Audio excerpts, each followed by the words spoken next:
Banana prata virou produto de luxo em Manaus e quem encontra se assusta com o preço. Agora tá caro mesmo, por causa da dificuldade, né? Os produtores de Roraima estão reféns de uma estrada em condições precárias. O caminhoneiro não quer entrar para puxar, né? Que a estrada não ajuda. Quebra a balança, quebra a mola, quebra tudo do caminhão. Também há prejuízo das empresas do polo industrial de Manaus, que exportam para a Venezuela. A saída foi escoar a produção pelo transporte aéreo. Hoje, seguir viagem pela BR-174 é uma tarefa bastante arriscada. Dos 758 quilômetros que ligam Manaus a Boa Vista, mais da metade estão sem condições de tráfego. Na garagem da empresa de ônibus que opera no trecho, o resultado de algumas viagens. Carros quebrados, sem previsão de volta à estrada. Em condições de trafegar normalmente, nós faríamos essa viagem em 10 horas. Entendeu? Hoje nós estamos fazendo 17 horas de viagem. A má conservação da rodovia sempre foi um problema. Há 2 anos foi aprovado o projeto para restaurar a 174. O DENIT, Departamento Nacional de Infraestrutura em Transportes, diz que o trabalho já está sendo realizado desde outubro do ano passado, mas a chuva teria atrasado o serviço em alguns trechos da estrada. Eu acredito que do lado do Amazonas, dentro de 1 ano, esteja totalmente recuperada. Do lado do Roraima, que a extensão é um pouco maior, eu acredito que no máximo em 2 anos a rodovia esteja toda restaurada. Odílio mostra os danos que muitas estradas já causaram ao seu caminhão. São mais de 30 anos transportando cargas pelo país. Depois de cada viagem, reparos são sempre necessários. E eu não posso andar muito pesado, porque se andar pesado, quebra mesmo. O Brasil hoje tem a 3ª malha rodoviária mais extensa do mundo, mas apenas 12% das vias estão pavimentadas. Em Minas Gerais, a situação mais complicada é na BR-381, que liga o estado ao Espírito Santo. Motoristas precisam de cuidado redobrado por causa da má conservação da pista e das mais de 200 curvas no trajeto. Segundo o Instituto de Pesquisa Econômica Aplicada, mais de 65% das estradas federais estão em estado deficiente ou péssimo. Ao todo, são 61 mil quilômetros de vias federais.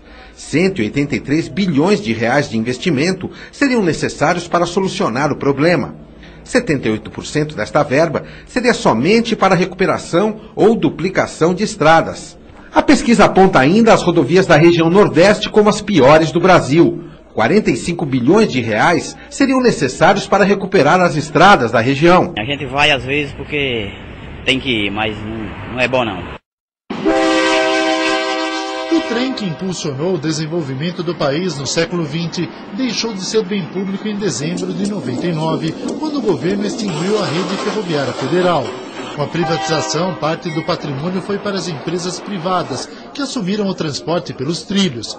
Entre elas está a América Latina Logística, a ALL, alvo de um dos maiores inquéritos em andamento na Polícia Federal. Acusada de vender irregularmente parte do patrimônio público que recebeu, a empresa se defende. Tinha 4 mil vagões que estavam não operacionais, não estavam em operação, e começamos a fazer um trabalho de recuperação de vagões, locomotivas e linha férrea. Isso também gera todo um processo de sucata que é legítimo à luz do contrato de concessão que possa ser vendido. Entretanto, a ALL foi multada pela Agência Nacional de Transportes Terrestres e a Polícia Federal indiciou os diretores. Segundo o delegado que investiga o caso, não foi feito um levantamento do patrimônio ferroviário quando o sistema foi privatizado. Que facilitou a ação dos criminosos. Mas o que está comprovado nos autos, devidamente identificado o patrimônio desses bens, sobre isso haverá responsabilidade criminal. No interior de São Paulo, centenas de vagões e locomotivas estão assim, apodrecendo. Só no estado de São Paulo existem pelo menos 1000 locomotivas e vagões abandonados. Parte está em pátios como este, em Bauru, no interior paulista. O restante está espalhado por linhas abandonadas. Um desperdício para esse especialista em reciclagem. Deixa de ter uma receita pela venda do material reciclável e passa a ter um custo que vai ser o custo de tratar a população que de alguma forma vai sofrer algum tipo de impacto de saúde pública pela exposição do material relento. O Departamento Nacional de Infraestrutura de Transporte, o DENIT, admite que o inventário da rede ferroviária ainda não está pronto. Quase 11 anos depois do fim da estatal, o governo não sabe ao certo onde foi parar o patrimônio bilionário da empresa.